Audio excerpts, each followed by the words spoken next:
You know the sounds. You know what it is. Every time we load up the 9mm killer, it's a time for another brand new episode here at the Beyond Suspicion podcast with the two most favorite co-hosts in the entire world, my boy Brett, the White Rhino, and myself, Eduardo. What's going on, brother? It feels like it's been a while, but of course, you know, before we embark on this journey today, I want to ask the most important question of the day. How are you today, man? I am fantastic. Just living in the UVs, soaking in the UVs. Oh, yeah. And, just so glad that we have water while it's here. Speaking of that, no, that's a good.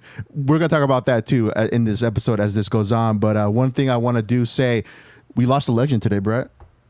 yeah, yeah. I guess. Go ahead and let the whole world know who we lost. Today we lost the legendary good singer. She's a country singer too, right? Was she country?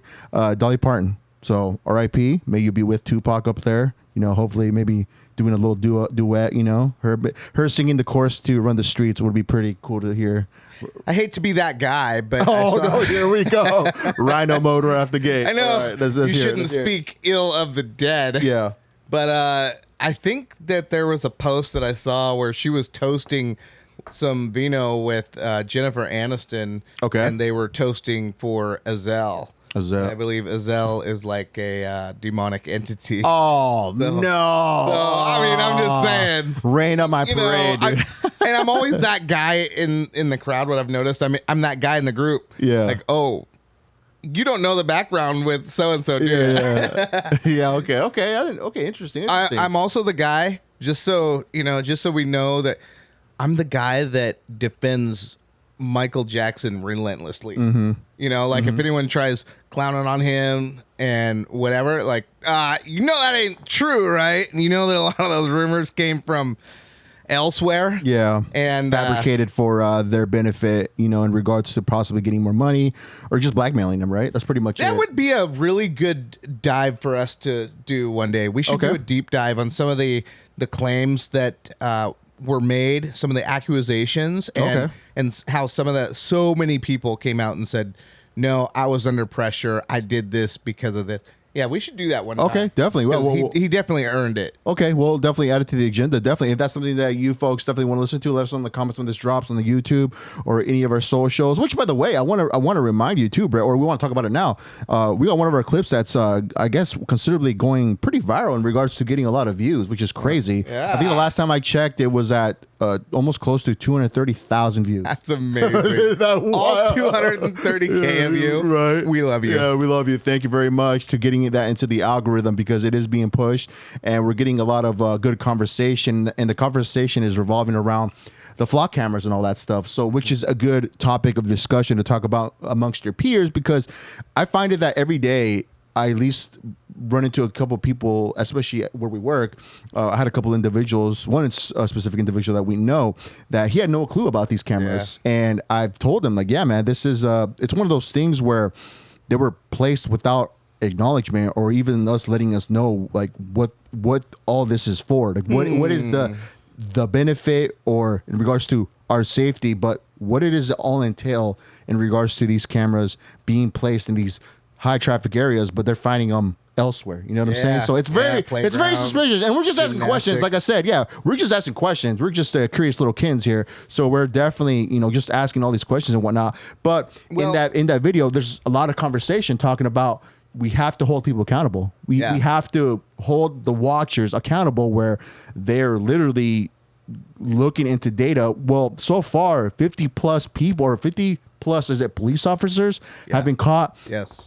What is it? Abusing that power to where, like, in one specific circumstance, this one cop was, tracking like his ex-girlfriend or something, right? Or something like that. So right there, that's just an example that we know of, right? That's been discovered, yep. So, I mean, that's the thing that we've talked about too, in past previous episodes. Go check that out on all major streaming platforms, that it's a slippery slope. Like, I get the concept, but what is the trade-off, right? We always talked about that. Is our privacy really worth that trade-off to where, like, hey, in order for us to, keep crime down, we're going to have to, give up a little bit of your privacy type deal. You know what I'm saying? That's always what they say. But that's always what they say. That's always, like, the good part, right? So other than that, I mean, we don't know what they're really using all this data for, which, okay, right off top, just because we're hot on this topic in regards to data, Spirit Airlines is selling their info or data in general to Google for an estimated, I'll have to look it up, You gotta be for millions. So people may ask yourselves, well, what's the big deal, right? Like Google's just buying data from Spirit Airlines and airlines that's just no longer in business. But it's the principle of the matter, people. Why is it that Google, they have millions and billions probably, right? But it's the mere concept of what are they using that data for? They're not just buying it to buy it. Yeah. There's something behind that reasoning. What is that? What is it for? I don't know. But data's gold nowadays. I mean, we've talked about that numerous times, right? Do you know what was in the data? Like, is it people's traveling? Is it their card numbers? I mean, what's in that data?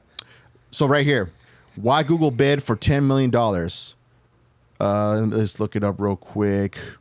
Google won a bankruptcy auction this month with the bid to spend $10 million on the corporate data of Spirit Airlines, which stopped flying in May.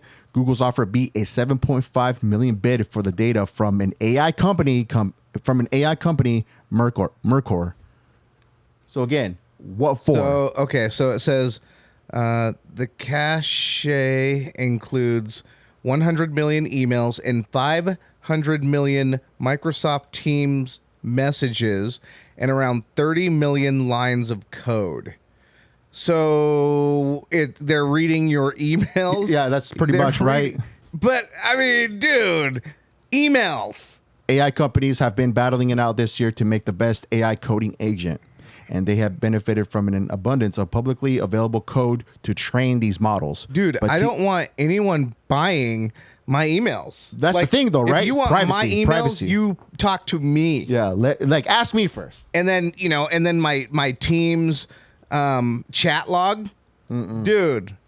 I mean, I'm sure some people say some crazy stuff on Teams. Oh yeah. And I'm gonna reconsider, like, if I were to use any of these resources ever in the future, I would, or just any in general, any email or any messaging service. I'm gonna think twice. I mean, if you're using that data, and one thing I've always heard is if it's free, somebody's there's always something. Benefiting. It's your data. You're giving it away. But again, they say it's for a coding agent, man.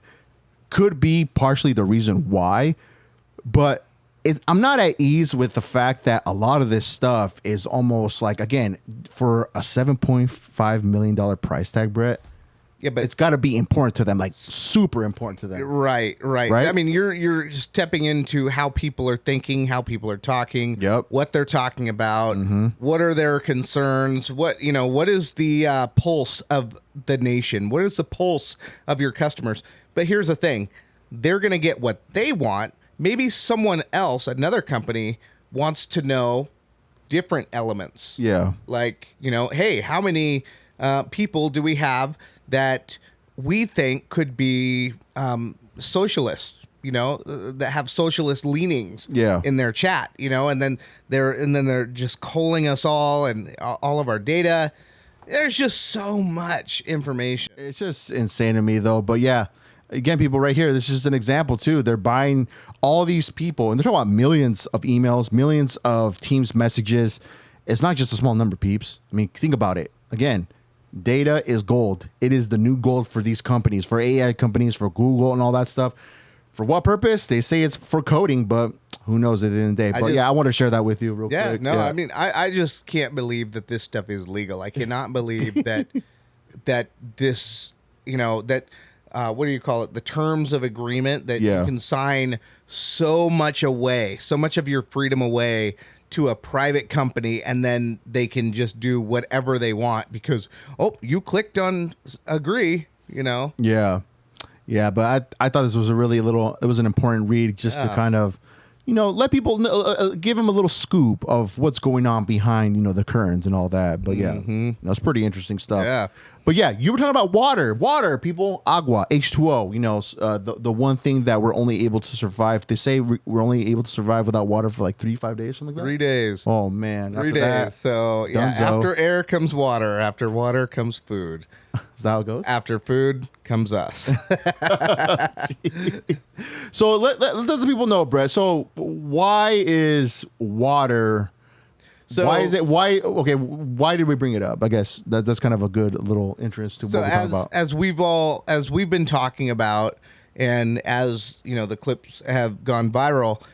We're talking about the data centers, and we're talking about part of what keeps these data centers going is the amount of water that these things need. Now, surprisingly, they claim they need fresh water. They can't use ocean water. They can't use whatever. They have to use fresh water. Well, that fresh water that some data center needs is the same exact water that our communities need. And so what's happening is these data centers are somehow taking precedent over the local communities, and local communities are now facing risk of losing their water to a building, to just a few thousand jobs.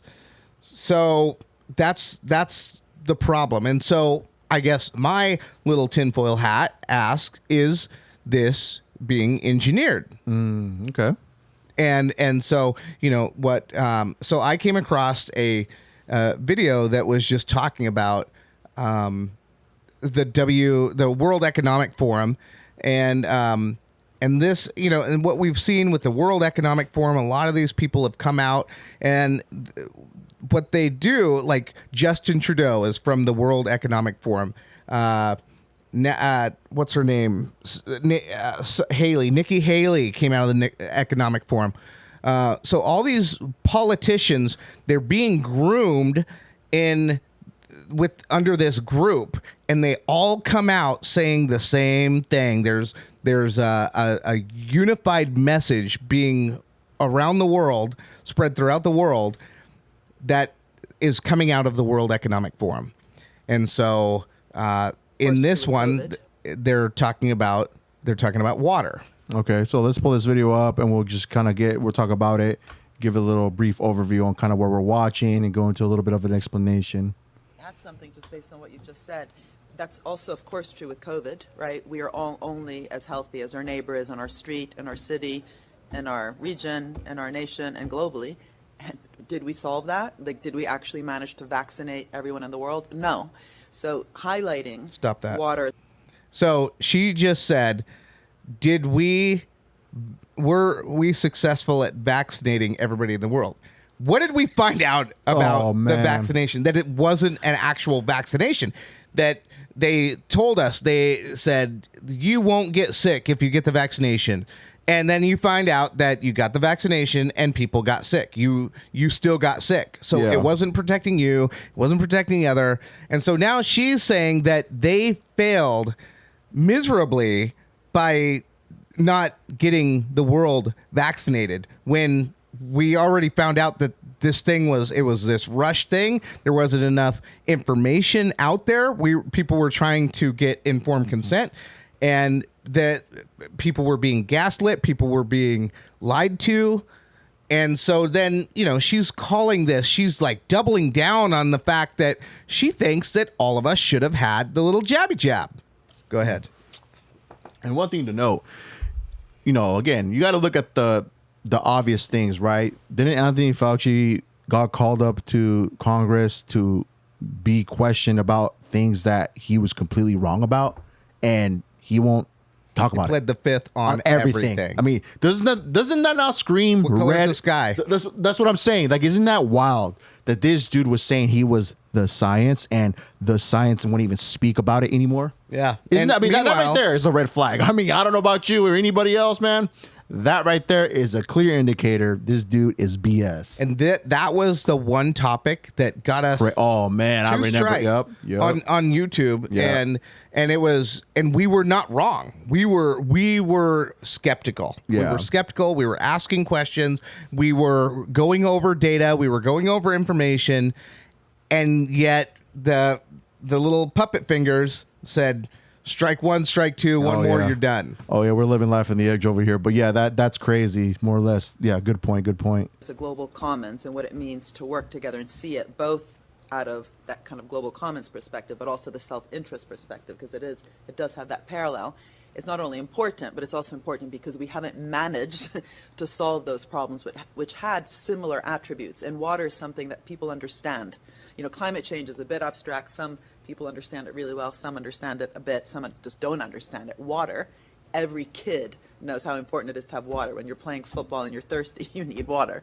So there's also something about really getting citizen engagement around this and really, in some ways, experimenting with this notion of the common good. Can we actually deliver this time in ways that we have failed miserably other times? And hopefully we won't keep failing on the other things, but anyway. Okay.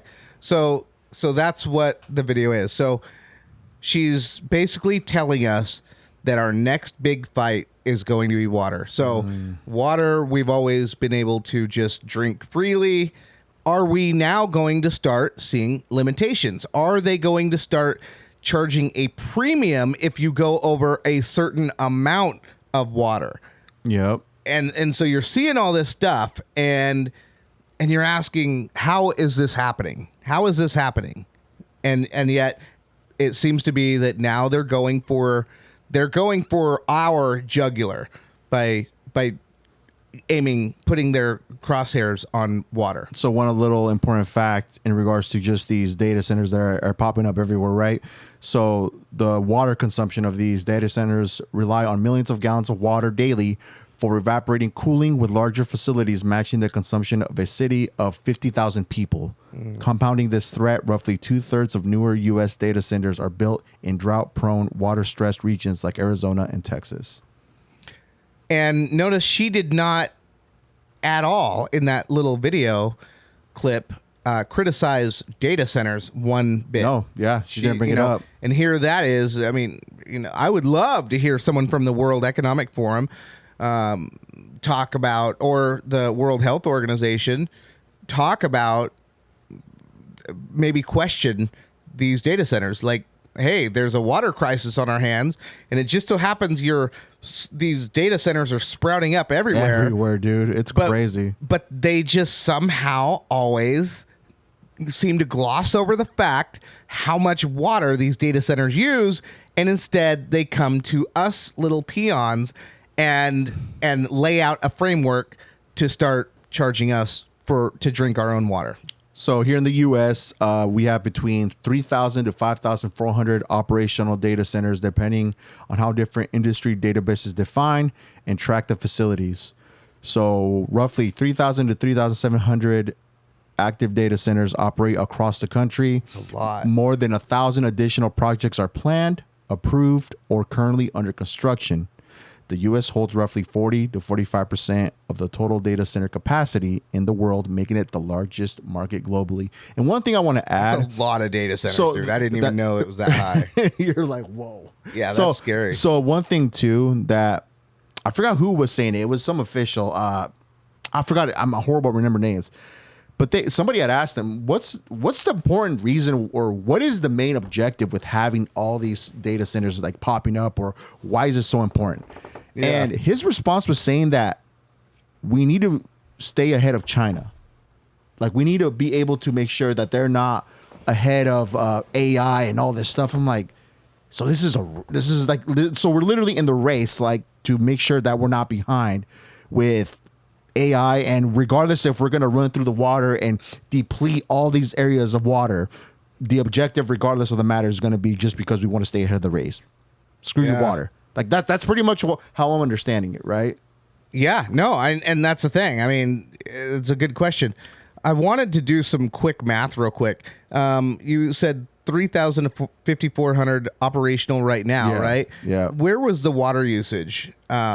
So water usage. Let me see here. So top states for data centers, right off, off top. Virginia leads the country with the highest concentration, hosting over 600 facilities, especially in North Virginia.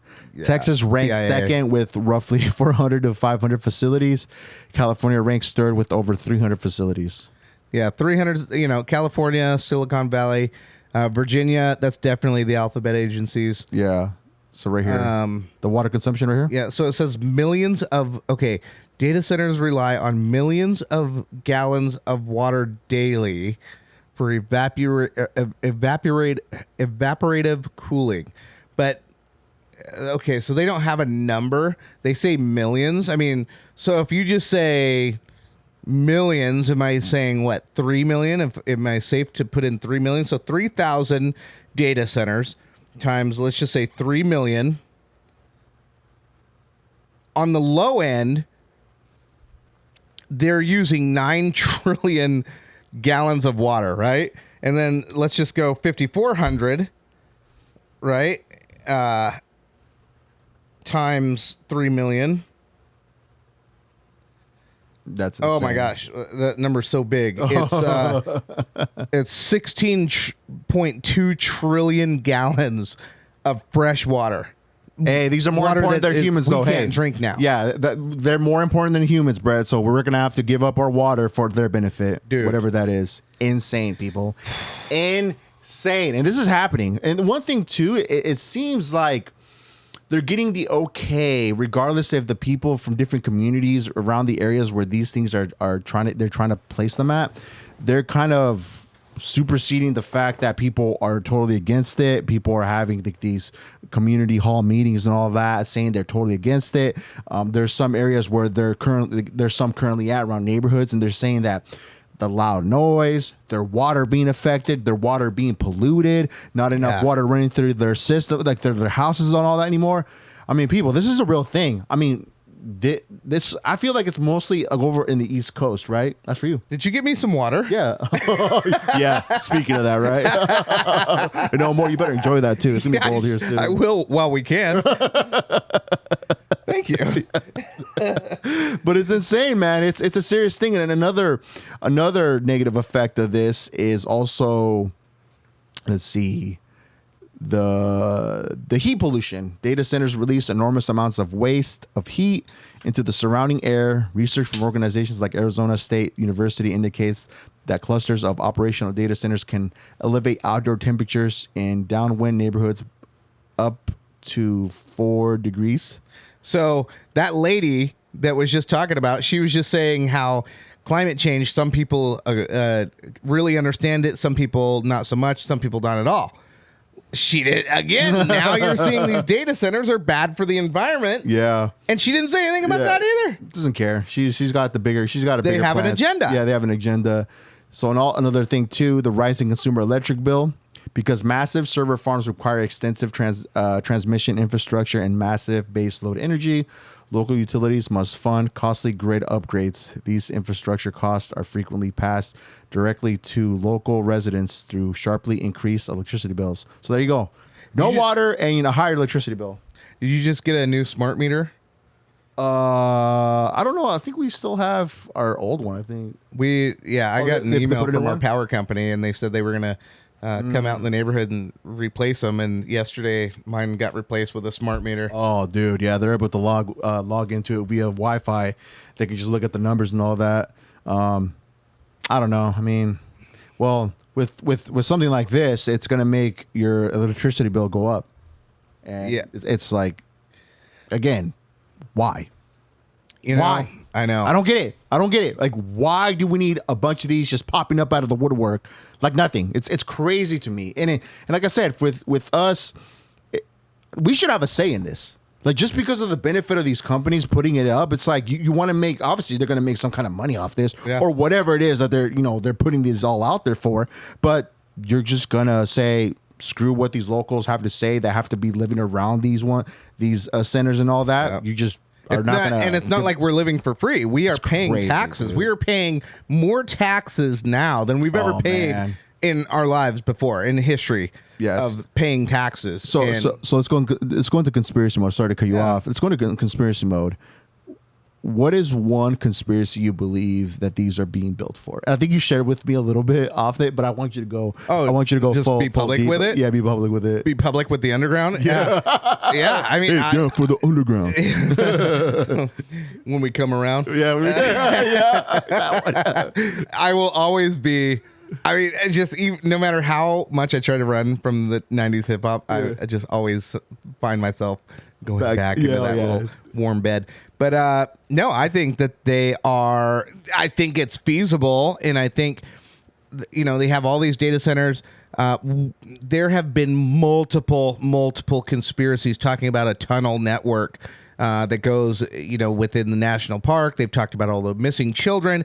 So if that's true, and then you have all these data centers, you kind of just put two and two together, and you just start to realize that, with us on the brink of nuclear war, the rich people are going, and the connected people are going to want to go somewhere safe. And the only way to be safe is to be underground from nuclear destruction. So that's what they say. They're running all this water and all this electricity down to the underground so that they can live out however many years they need to live while the rest of us die in a nuclear holocaust. Well, it seems to me pretty fitting because for a while, I think in the last couple of years, everybody, or within the interwebs, people were talking about how these rich individuals were just somehow building these bunkers. Yeah. Isn't it crazy? Yeah. It's coincidence, Brett? I don't know. You got Elon crazy. Musk, who's been talking about,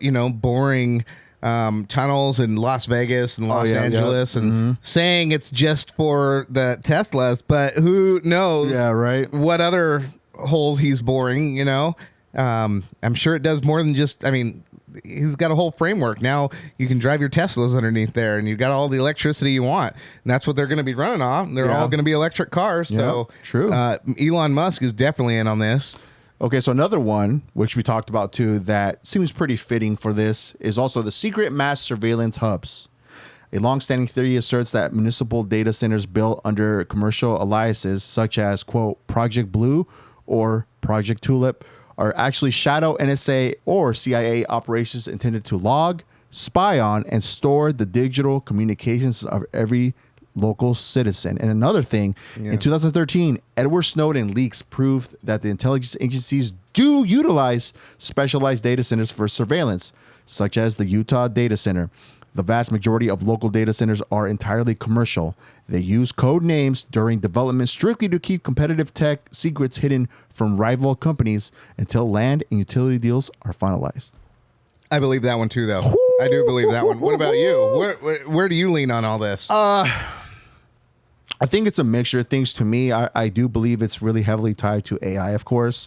I believe that, for some reason, it's this race of perfecting AI or to see how far we can get with it. I sent you a very interesting article that I do want to touch on in regards to AI and humans, merging, which is insane. They're talking about 19 years, it will be in full effect. But also the whole underground, being able to be some kind of power plant to, power underground buildings and all that, or, bunkers or whatever it may have you. I believe that being a possibility too. But I also did read or even listen to a video before saying that China has less data centers than we have, and they don't use as much water, and they're able to push whatever that they're doing. But for some reason, we need to go more than them and use more water. That's why I think how is that? Definitely more. And it could be because of how many data centers we have. Yeah. It could be a mixture of a little bit of everything. Yeah. Could be some AI, could be some surveillance, mass surveillance. It could be funding some underground tunnels and caves or whatnot, underground cities. Yeah, I think that's what I would think more. It's definitely it's for something else for sure. I don't really believe it's for cooling these these GPUs or whatever that they're cooling. I think it's the GPUs or the CPUs, but that's another thing too that I don't quite get, that they need an enormous amount of water for it to affect all these neighborhoods that are living around it. It's insane. And also, which river was at its lowest right now? Colorado. The Colorado River, right? That it's historically at its lowest. And there was pictures and even videos showcasing how it looked before to now. Oh yeah, dude. Brother, it is crazy those how data low that centers thing be is. Thirsty. Kind of like you right now, huh? Taking her down. Can I? I'm a little bit crazy. I'm crazy. You guys know, right? There's just this very paranoid, okay. So I don't want to say too much, but basically, I keep a little bit of food on hand, right? Yeah. And COVID was kind of a wake up call. The lines, the people, whatever, right? And so anyway, and ever since COVID, I've been really good about just keeping some extra food on hand. Yeah. Well, I was going through my pantry, and of course, everything I have is non-perishable and whatnot. But it has a best buy date, right? Like best BY, like best, eat by this date, right? Yeah. And so I noticed that some of my food was like 3 years over. Oh no. And I was like, oh, I'm too frugal of a guy. I'm too frugal. I'm not gonna throw this food out. Oh no! So you're keeping it in the tug just in case, regardless. I've been eating it. You're like, instead of saving it, this sounds really good right now. No. Rotating, right? Rotating. I'm buying replacements for everything that I'm eating. Okay. But that was one part of my prep plan that I was kind of letting go, was that I wasn't rotating my stock appropriately. And so, now I'm eating stale oatmeal. Oh, and it's not... Like the oatmeal I'm eating is from 2023. Okay. And so it's 3 years past the best buy date. So means I probably bought the oatmeal in like 2021 or 2022. And so, it doesn't taste great, but it's like I'm just doing it on principle. Yeah. It's like I'm eating it regardless. I'm eating this. I bought this and I'm eating it. And that was before the inflation really jacked food prices up. Yeah. So I'm eating like some of the cheapest food that I bought in a while. Yeah, for real, man. Hey, man. I mean, you're getting your money's worth at the end of the day. Yeah, but I mean, it comes with, I want to say there comes the caveat there. You have to be careful with some of that food. The Best Buy, I did eat some spaghetti sauce. I made some spaghetti, and the spaghetti sauce Best Buy date was from 2025, and then the noodles were 2024. So I'm just, I'm right now. It'll probably take me a couple months, but I'm going to get through it. And then I'll be properly rotated again. Okay, sounds good. But are you more of a pesto guy or red sauce guy on that? Are you speaking of spaghetti? My wife likes to get the pesto. I traditionally, growing up, I always did the red sauce. Oh, yeah, same here. Yeah. It's good, though. But I'll go either way. Yeah. I just recently tried pesto. For the longest time, I never tried it. And then I tried it. It's actually pretty good. It's pretty sweet, right? Yeah, I like it. Yeah, but I'm a pretty normal guy. Red sauce all the time, tomato sauce. But yeah, okay. So the rotation's now going. So now you're gonna have fresh stock, just ready, just in case if things go, eat the bad stuff, tits up. Yep. And then another thing I'm doing is I'm getting ready to build my own water filtration. You were telling me about that thing at home. Yeah. So I'm ostensibly, I'm telling the family it's for my daughter's science experiment. But it's low key for you. But it's a little bit too big to be a science experiment. It's like, man, these are like what is it, like 3-ton barrels over here? What is going on? And why is he digging tunnels under his house? And that's the other thing too. They say about radiation. Yeah. So say if we get hit by radiation, the bomb shelters, they recommend that you have at least 3 feet of earth above you. Oh, really? Yeah. If you are, in the market of building a bomb shelter, you can do it yourself.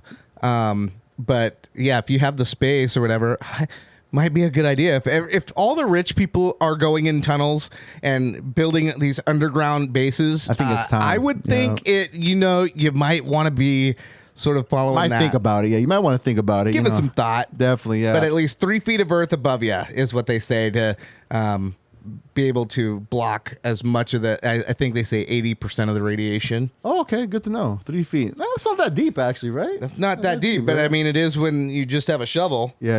So, true. Very make true. some friends with some heavy equipment and, get that done in a day. Maybe that should be my next project. You know what I'm saying? I got some land to do that. Yeah. Let's make it big enough for both of our families, right? too. Just a huge den with a studio too. So we'll still be potting. And then make sure it's big enough for like a mariachi band too. We're gonna need some music. Oh, by the way, what that's a good. I love how we're vibing on this episode. So it was our niece's Sweet 15 a couple weekends ago, and the topic came up in regards of traditions. Uh-huh. For you, like, like traditions in regards to like, do you have certain little things that your family does, like when it comes to the holidays or like a birthday or anything in general like that you like to keep going and keep it continuing on? Because that's one thing that I had a discussion with one family friend of ours that was there. He was talking about, wow, this is the traditions that you guys have within the Hispanic community where, it's a beautiful thing.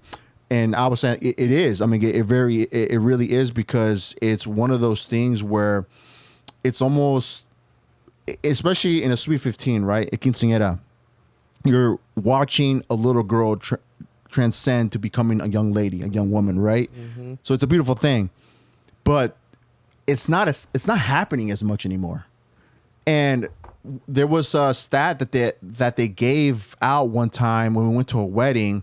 The pastor was talking about how it was like a huge drop, like only, I forgot what it was exactly. I don't want to butcher it, so I'm not going to try to say a fake number, but it's so low where it's just like evaporating. Like it's not happening as much anymore. You're losing the culture. The culture. Yeah. And I was going to ask you, like, just because one question, I just wanted to get kind of your thing on it. Is that something that you feel that you see too, like regardless of like, that's within our community? Do you see something happening like in regards to what you see on your own? Like something that you would think you would see more often before in the last couple of years. Now it's just becoming no more. Personally, in white culture, a lot of us like to go out, shoot guns, have bonfires. Yeah. And, they've really come down on the guns, big time. And then, even bonfires, like, basically the whole summer, it's a burn ban. Yeah. And that's right. Yeah. Yep. And back in our day, we were a little bit reckless. We'd light a tire on fire, to keep that fire. Yeah, tire. Yeah, tire. Okay. Yeah. Yeah, it's just, in today's day and age, you say that, they look at you like you just killed a cat, right? A little kitten, It's horrible for the ozone. How dare you? Right? Yeah. Don't even look at me like, dude. Your mom was using hairnet in the 80s. Right. She literally put a hole in the ozone. So don't even start with my tires. So you gotta always have a comeback. When people are gonna attack you over something, you always gotta have the comeback. You gotta get witty with it. But it's almost sad because growing up, we would see a bunch of things that were very common that it would be done so often when it comes to traditional things, whatever. But now it seems like it's just slowly changing. If it's just society within itself, where I don't know if it's like they just don't care, they don't want to continue it on and keep doing it.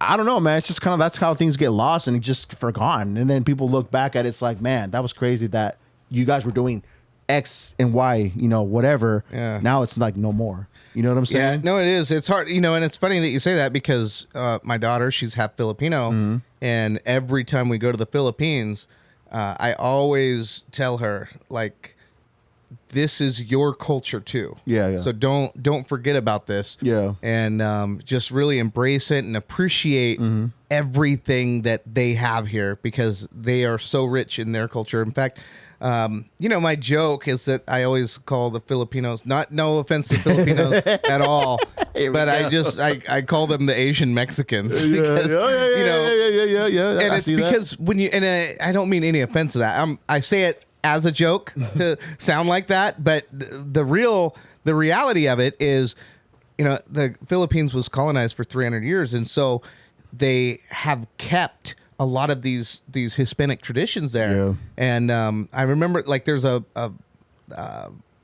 parade or whatever, an event that they call it's a festival, Pinta Flores Festival. Okay. And it's like all of the I think it's the teenagers, younger, whatever teenagers, they are all put in these like paper, very colorful dresses. Okay. And then they go out and there's just the brightest flowers, and they get them all looking fancy, and it's just so festive, and everybody's involved in this. Pinta Flores. So yeah, Pinta. Oh yeah. Oh yeah, Pinta Flores. Okay. Yeah. So yeah, that does look okay. Yeah. Okay, I see. So Okay. So you see that, right? And that's what they do it in all different areas, but that's a big deal to them. And it's so anyway. So when with my daughter, I always tell her, just hold on to that Filipino culture. Don't, this American culture is so empty in so many ways because we have so many different groups fighting over this. We have social justice warriors or whatever. And it's basically stripping the American culture. But I think the unintended byproduct of that is it's stripping other peoples who are here, their cultures as well. The Italian, the Irish, the Hispanics, even, and a lot of Native Americans, they are very good about things and sometimes they can do it. But when I was growing up, there was a big thing. Like I remember going on field trips to the reservation and seeing all these big events, big Native American events happening. Yeah. And it was the coolest thing because, those were the indigenous people of the land and you got to see how they live. And then you saw what happened when the white man came in and the changes that were taking place.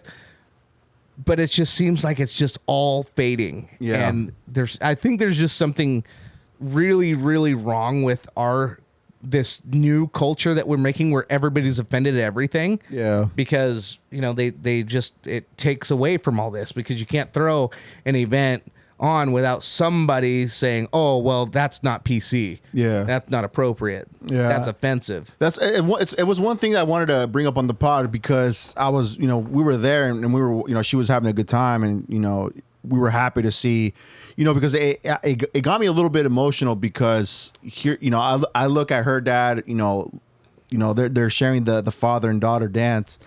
And I remember meeting her when she was a baby and then now seeing her be 15, technically like I said, a young lady.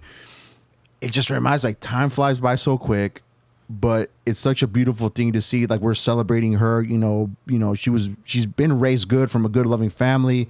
And it's like, an evolutionary stage. It was crazy, but to think that you're not seeing that being done anymore, it's like, damn, like, are we gonna hit that brick wall where it's just you're rarely gonna hear about it? Which I hope not. I hope somehow maybe there's an uptick down the road, but it's just one of the things that made me wonder and think about it that day. I was like, damn, it's crazy to think that it's not like as common as what was once done more often.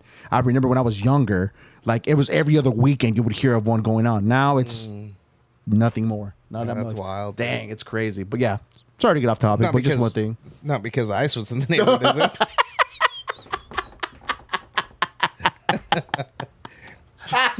Yeah.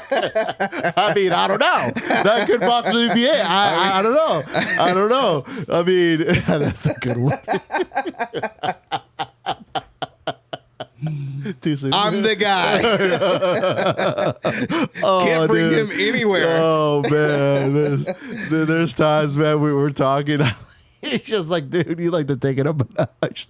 Oh, dude, I always have. And it's just, I'm surprised. Sometimes I do. I'm like, how did I not get beat up more than I did, Oh, man. But no, it's, no, yeah. I mean, they're on the area. I heard that they're popping up here and there, but yeah. No, whatever. I think, but I move without fear. That's why I say. Yeah, but on the real, I think that since you recognize that, it probably is, just with the family, just continue to talk about that. Yeah, keep it alive, and I think that it's very important to not lose your culture. Yeah, it's about any, like, it's not to be like an Hispanic, but anywhere, like anything, if you guys do that, you feel it's like a traditional thing that you guys do, it's important because I think that brings just memories in general as like your kids grow up, you get older, they tell their kids, all that. It's just, it's a continuous thing because it's, I think it just like, it ties everybody together, Yeah. So I think that's like the important thing of it all. So yeah, at the end of the day, it's about right there, sticking close to it. You know what I'm saying? Yeah. But in other news today, as of late, actually not today, it's been going on for the past couple days, couple weeks. We're big Tupac fans here. Obviously, yes. You could tell, Death Row Records, as you could tell right there, the infamous Death Row 96, the Funko Pop right here. We're fans. We're about it. Yep. So as of late, I actually shared a newly picture of, obviously his, was it the autopsy? The autopsy, right? Like a new photo. I was like, whoa. When I saw it, I'm not gonna pull it up because I think we'll get struck for that. But Have you been keeping up with the case, the whole case and all that? Bits and pieces. I've been watching some testimony. I saw Idi Amin. I forget his real name, but that was his rapper name. Yeah. So I saw him testify. I saw who else? I saw the police. I think it was Jeff Kading or whatever, one of the detectives. Oh yeah, yep. And of course, I've seen Keefe D up on stand. So it's wild to think that literally 30 years, right? 30 years, right? 30 years. They're finally. It seems like we're gonna finally close the case on what happened. It already seems obvious that Keefe D was definitely in the car when they, unalived Tupac Shakur, but the other 3 suspects are no longer here, right? Right. They all got, they all had their instances where they got unalived, I guess, because they were all kind of 3 of them, or all, right. The other 3 were all. Yep. So Orlando Anderson seems to be. I think when we would talk about this before, we always had a hunch that it was him that did it. Because it just seemed like everything was lining up to where he got beat up at the Engine Grand. He wanted revenge. They wanted to get their lick back. And, of course, they were looking for the right time for them to pull up on him and just take him out, right? I think that, here's the thing. With nobody directly. So you've got Keefe D and you've got Suge Knight. Yeah. Both talking. And the only reason that Keefe D is on trial is because of his book. Yeah. Compton's Most Wanted, I think is what it's called. He probably snitched on himself, too. But he did it to himself, right? Yeah, so that's what he claimed. But there were other claims that it was the Big Dre, the guy that was in front of Orlando Anderson. Okay. I guess he would have been the driver. The driver, right? Yep. But I don't know if that's... No, I'm sorry. I got that wrong. Big Dre would be in the backseat next to Orlando Anderson, so he would have had to lean over and do it. And so there were some talks with some people saying that Orlando Anderson got injured in that fight at the MGM Grand, and that Big Dre was the one that leaned over and did it. But I think that the general consensus is that Orlando Anderson was the shooter. So here it states that the state is not arguing that Davis pulled the trigger. Instead, Chief Deputy District Attorney Benu Palal asserts that Davis was the mastermind who orchestrated the drive-by shooting. They claim he secured the firearm and directed the hit as an act of street retaliation. So pretty much he was the individual that said, hey, let's just meet up. Originally, they were going to try to get him at, was it 662, the club at the time? Yeah. That was the goal, that they were supposed to wait for him to get there, but they seen him on the strip or driving on the strip, and then they just continued to follow him until they hit, was it Flamingo and Koval? Yeah. That's when they pulled up and they did what they had to do. So, man, dude, it's 30 years too long. I feel like this case should have been closed a long time ago. Again, when we revisit just kind of what happened that day, it's unfortunate that we lost, I would want to say, one of the true pioneers of rap hip hop that day. Like one of the most prolific. Yeah. One of the most prolific. And now at this point, these guys just got to admit who did it. Just flat out say it at this point, because I feel like Keefe D, if he does get pretty much like they pin him on this, he's done. That's it, right? What do you think? I don't know. I think it's more complicated than what we're seeing, because there's still the P. Diddy element to it. Oh, that's right. There was his money, and so how yeah. come we haven't seen anything about his involvement? FBI was watching Tupac at the time. They would have seen a lot of this stuff. So, I mean, dude, it's like I'm in one way I'm happy to see some justice get played out, but I don't think we're ever gonna see true justice get played out. I mean, it's just, it's a different way. The way that they think is street justice, that the streets took care of it, but Tupac was just so much bigger than that, and he just deserved so much more than the justice he was given. So when you're talking about Diddy being involved, the rumor was allegedly that he had paid them, I think it was like $1 million to $1.5 million to take him out. That he gave him a check or something like that, right? It was a check. It was a check from P. Diddy's first label before it was Bad. Priority? Maybe it was Bad Boy. No, it was like I forget. It started with an A. But, Okay. But anyway, yeah. So then we have that. And then with him doing time and all that, and I think they said they were going to try to pin that on him too. They were going to involve him in that case too as well.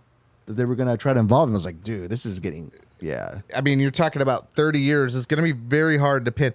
But I mean, it's just very interesting because wasn't Keefe D near the, yeah, he was running security for Bad Boy. Bad Boy, yep, when they were in Cali. Yeah. Yep. So, but was that at the time? Because he had the white Cadillac. There was the one thing, and then that was used in the Tupac. Yeah. And then in the Biggie, they had the Impala, and so he was associated with both of those cars. Really? Keefe D was. Oh, damn. I didn't know that. So I don't know. I'm just thinking out loud. But was the Biggie thing? Was that because they never got paid for the Tupac thing? Yeah. And then they said, okay, well, we'll take your guy too. Oh, dang.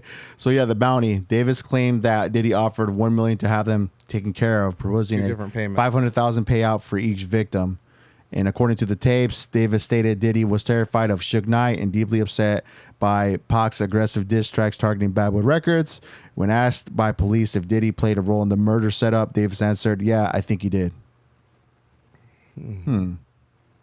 Funneled in. Yeah, I don't know, man. So yeah, then you got Zip, right? So Zip was supposed to be the middleman, and then so Diddy would give Zip the half of the money, and then Zip was supposed to give that to Keefe D, and he never did. He started his own nightclub. Oh yeah, he said never received the money. Davis claims that he never received the share of his money, and he said that Zip kept the cash for him and then for himself, and then he opened up a nightclub with it. That's crazy. Yeah. Damn, this goes so deep, man. That's I what mean, I'm saying. I don't think there's any way to get true justice unless you can really bring out all of these different elements, and that would take people talking. And as far as I know, people are still 30 years later, Zip tied. Do you think they'll make a deal with him if they say like, hey, if you testify in this case, and if we get closure on this, we'll knock a couple years off, whatever? I mean, that's what they should do with Suge. Suge's serving 28 years for that 2015, 2016 manslaughter where he ran over homeboy. Oh man, yeah, and like I remember a few years ago they were asking him if he got a glimpse of the person that held the gun, and he said that he did, but he's not going to snitch. Right. I'm like, oh, they bro. know. I mean, dude. I mean, you just got in a fight with him. The guy from the what was the Keefe D's gang? The Crips. The Southside Crips. Southside Crips. Yeah. They had just stole the death row chain from the mall. Yeah. Just 2 weeks prior. So I mean, dude, they know who was who. Yeah. So. And also the other crazy thing, this is where it gets even weirder, right? Or just kind of, like kind of spooky was, who was the gentleman that he said he had a clear indication on who it was or saw them, and then come to find out he got murdered? I think it's Yaku Fula. Yes. The cousin. Yes. Yeah. I'm like, when I read that part, I'm like, what the hell? And they never stated on why he got taken out. No, right? It was very quiet. I mean, dude, there's so much weirdness, like just around everything. Like it's very fast. That would be another good one if we were like, we would have to do some really just plotting on how we would like tell the story, just kind of how everything happened to the very end where we're at right now. But even also Pac's security, one of his head of security, was it Frank? Yeah, Big Frankie. He got found at his home. It was in Texas, Arizona, and he was like laid out. Someone took him out, and they don't know why till this day. Yeah. Like, bro, I don't know, man. Even his producer, crazy. Johnny B, didn't he commit? Oh, yeah. Yeah. Dude, there's so much. I'm not laughing because it's funny, but it's just like, I laugh at the fact that it's very weird that all these circumstances, like all these people that were tied in with this whole, like with this whole case, right? They just weird ways that they exited. Just very weird ways, man. Mm-hmm. I don't know. For a while, this whole thing was it was like on my heavy YouTube searches where I would try to look up like every conspiracy behind, like who could have done it, why did they do it, who was there at this such. But yeah, man, it's I've just been trying to keep up with everything going on and all this and that. And like you said, it's too long at this point to where I don't know if we're even gonna get closure, because this dude's saying, like, at the end of the day, like, why would he say that? He claims that he said it that because he wanted to sell his book, that he wanted to make money to sell his book, right? Well, but why would you say that? Because to incriminate yourself, you know what I'm saying? Well, but here's the thing. Yeah. So when the police had talked to him, I think it was Compton police, they had what's called a proffer agreement. And the proffer agreement is saying whatever you say in this room at this time is completely between us. Off the record kind of type deal. Well, just we're not off the record because they're using the information for the investigation, but they're saying basically like you're not going to get in trouble for anything. You're princess for a day, right? You get to be princess for a day. Nothing you say is going to get you in any trouble. Well, his mistake was that he thought that proffer agreement went beyond that interview room. Oh, little did he know. So then he went and he thought he was still protected, went and did these interviews saying the same thing he was saying in his book because he thought that he was protected. So he had, he didn't have a lawyer that was there to keep him in check and keep him legal, keep him protected. That's insane, man. So he just messed up. So, okay. So final thoughts on this topic.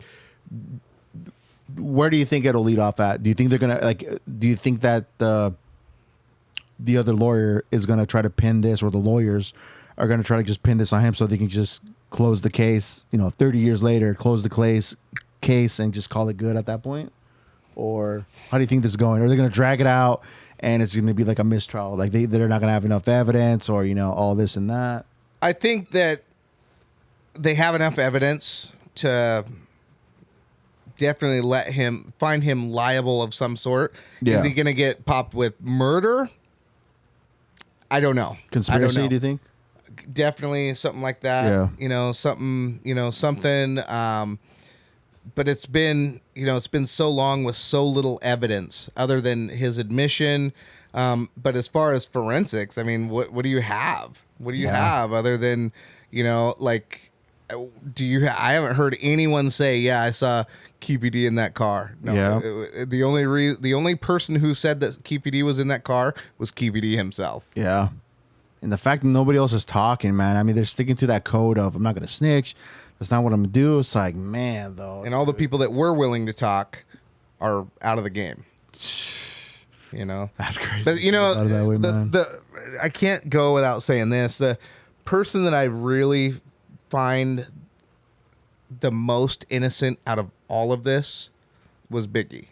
Because, Tupac, he's the one, I don't know why he did that, why he felt like he needed to do that MGM stint where he had to jump in. Like, dude, that's not your role. But, 30 years, that's just whatever. It happened. But Biggie, dude, he didn't do anything. Nah. I mean, he had no beef. He was trying to make, whatever. He was trying to make peace with everybody. And he saw that it went too far. He didn't want it. He was just doing the little witty wordplay with Tupac, in his rhymes. Yeah. Some like the one baby, the one line that he had on the Jay-Z song is like, talking about,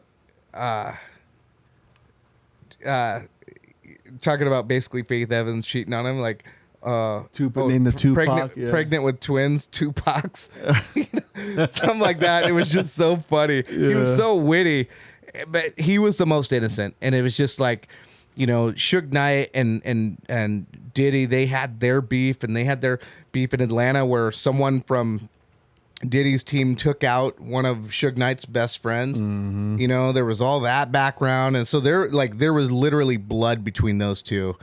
And then Tupac just got caught in, and, he just unfortunately got way too involved. Whereas Biggie was just kind of like, man, I'm just here to do my thing. It was a volcano waiting to erupt. Literally. Like, it was just it had to wait for the right place at the right time for this to pop off. And unfortunately, we lost two legends, literally. Yeah. I was wondering too, man. Where would the game be now? Like, where would the game be if they were still alive? Oh, dude, how much things would have changed, right? Like, because you always would things have been steered a whole different direction? I mean, who knows, right? Because at the time they were both at the peak of their games, dude. Yeah, and I think Tupac would, he was obviously in the movies, so he had already proven that he could act, he could rap. Yeah. He was getting ready to start his own record label, Machiavelli Records, something like that. And then he was just talented beyond measure. I mean, the amount of he would do filming on his movies, right? And then as soon as he was done filming, he'd go and record more music. He had so many songs in the vault. Yeah. So I mean, they're pretty. It's just crazy because he was such a big element in both of our childhoods. Yeah. That here we are. We're grown adults now and watching. We're a lot of these memories are coming back to us with watching this trial. Like, oh man, I forgot this happened. Did you ever know? So. We were talking about Big Dre in the back seat. Yeah. Orlando Anderson. Did you know that Snoop did a song with him? Oh, really? So, oh man. Yeah, that's a messy one. That's a messy one. So that's apparently, crazy. I know that. So Snoop was super jealous of Tupac coming to death row. Snoop was supposed to be the face of death row, right? And but when Tupac came in, it was taking all of Snoop's attention. So somehow, some way, like Warren G, whatever, like they had all got calls on the walkie-talkies right after this thing happened with Tupac. So Snoop knew about this before anybody else did because they were the Southside Crips were communicating with Snoop and them. Oh, wow. Supposedly, right? Yeah, allegedly. Yeah. And then, but anyway, so then Big Dre, who was in the car, worked with Snoop, and Snoop was like, yeah, I'll do a song with you, and did a song with him. What the hell? Yeah, dude. So Dude. look that one up. Oh, I mean, man, you dropped the gem on me. I should have sent that to you. Oh, man. Big Dre. He was a rapper. He was pretty much a rapper too, right? He was trying to be. He was trying to be. So DeAndre Big Dre Smith, right? Yeah. So, yeah, his name has resurfaced alongside Snoop Dogg due to a highly controversial music connection exposed during the legal proceedings and an ongoing wrongful death lawsuit filed by the Tupac Shakur family. Whoa. That's crazy. That is crazy. I did not know that. Controversies and transcripts. The song, is this the song right here? When you live in the life? Yeah, so 2003, 7 years after Tupac's murder, Snoop, collaborated on a song. Yeah, When You Live in the Life, which was featured on 2003 Hard White Independent Project, an album heavily associated with and executive produced by Big Dre. That's crazy. Yeah, look at that. It says the album's dedication. To make matters more controversial, that exact 2003 CD insert explicitly featured a dedication to the late Orlando Babyland Anderson, the very man long suspected of killing Tupac. Was Snoop aware? Wow. Well, right. He would have had to know him. Dude, so that's my guess again. In this, the way, when you go in the industry, a lot of people will talk about how snaky Snoop is. Yeah. And, even like Eminem, I'm not the biggest Eminem fan, but he even tried to come across Eminem, and Eminem was like, we're not having that. We're not doing this. Huh. You're not going to do me like that. Dang. And so Marshall stood his ground, huh? It forced Snoop to have to actually like apologize and just, call it cool, whatever. Like, oh, no, we're cool, whatever. But no, I've never been, when I started finding this stuff out about Snoop, I'm just like, man, I just cannot support that guy. Yeah, man. So, yeah. Doggy Style still slaps though. Yeah, but it's kind of like R. Kelly. I don't listen to his music anymore. Snoop. Yeah, that's true. I try not to listen to his music anymore. now that I'm pretty aware of all that stuff, so even with all that new death row stuff, like we got the death row wine and all that, it's like I don't even want to touch any of that because I just think it all has bad juju. We're gonna have to stick that to the side then. Yeah, we're gonna have to pull it out. Fair enough. But yeah, man, Snoop, if you're hearing this, sorry, bro. Yeah, it is what it is. It is what it is. No, man, it's insane though that after 30 years, 30 years, right? It seems like it's gonna finally come to a close. Hopefully, we do and put this thing to rest and just let all the involving people, innocent people that got caught up in this, rest in peace. It's unfortunate that it's taking this long, But I definitely wanted to bring it up because obviously, like I said, we're fans of this, and we're fans of obviously Tupac for sure. And we don't want to see just for this to kind of have its closing end, right? Just for it to be like, all right, this is it, and that's that. It's just too bad that Afeni can't see it. Oh man, yeah. All right, Peter, her, Mama Shakur, gave birth to, like I said, if not the best, one of the best, definitely ever. Definitely. So yeah, definitely. But other than that, brother, anything else you want to touch base on real quick before we sign out? Anything else that you feel like we forgot to touch base man, on? I think it's like every time you go into Walmart and on an empty stomach, and then you're just in there for like one thing, and then all of a sudden you come out with a sharp shopping cart full. Oh yeah, I think that's kind of how we did it. That to me is more like Costco. You can only go for like, okay, I'm gonna get toilet paper, water, couple snacks, and that's it. And you end up finding like the coolest things, like this flashlight, or this, or this, and it's just before you know it, you would think like, I'm gonna set my budget at $200, and you end up spending $500. Yeah, but you're more bougie than me. No, I'm pretty like. I go to Walmart too. What do they got at Grocery Outlet this week? They doing any sales at Grocery Outlet? That's not that bad of a date. I could eat this by then. No, man, yeah. I go to Walmart too. I grew up poor, and I've always like been afraid of having money and then just letting it get to my head. Yeah. So I always like do all these little poor things to keep me humble. No, and you gotta stay grounded, bro. That's the thing, man. It's like you get what you need, and that's that. You know what I'm saying? You keep it you keep it simple, nothing crazy, and you just be able to manage. So no, I'm with you. I just try to live as frugally as I can on my private island. Yeah. I like Costco for the free samples. That's why I like to go there too. I like to eat. It's like, all right, what are we having for lunch today? Just go to every little thing and collect and just start, eating all that. We're going in hungry and we're coming out full. Exactly. And dude, $1.50 for a hot dog with a drink. Oh yeah, dude, you cannot beat that. So yeah. Too bad I've got gout. Can't take advantage of it anymore. So yeah, I love the food too, by the way. So it's amazing. All right, but we're gonna sign out on this one. Again, I want to remind you folks. There's a huge and large amount of people, huge percentage that watch our stuff, which we're very appreciative of, but they don't follow us or they haven't subscribed to our YouTube or just haven't subscribed to our YouTube or even followed us on our socials. Again, I just want to, say this as much as I can, or try to say this as much as I can. But the one free way you can support us, the Dynamic Duo, the podcast in general, is definitely by giving us a follow, subscribing to our YouTube page, commenting, liking our stuff, and just push it out to the algorithm. It'll help us out more. We'll grow this thing to where it'll blossom to be something much more beautiful down the road. You know what I'm saying? Because we do this for you.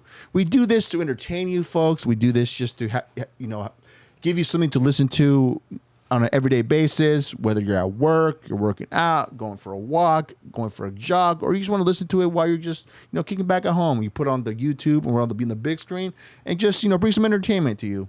So yeah, we do it for you folks. All right. So again, I remind you, follow us on our socials. We're on Instagram, TikTok, and we're on X as well. So all that stuff will be provided in the description down below. So you'll hit that link and boom, it'll take you directly there. And we're on all major streaming platforms: Spotify, Apple Podcasts, Tune FM Radio, YouTube, you name it, we are there. Again, we're going to close this one out. We love you. We'll catch you in the next one. Stay safe out there. We love you. Till then, next time, peace.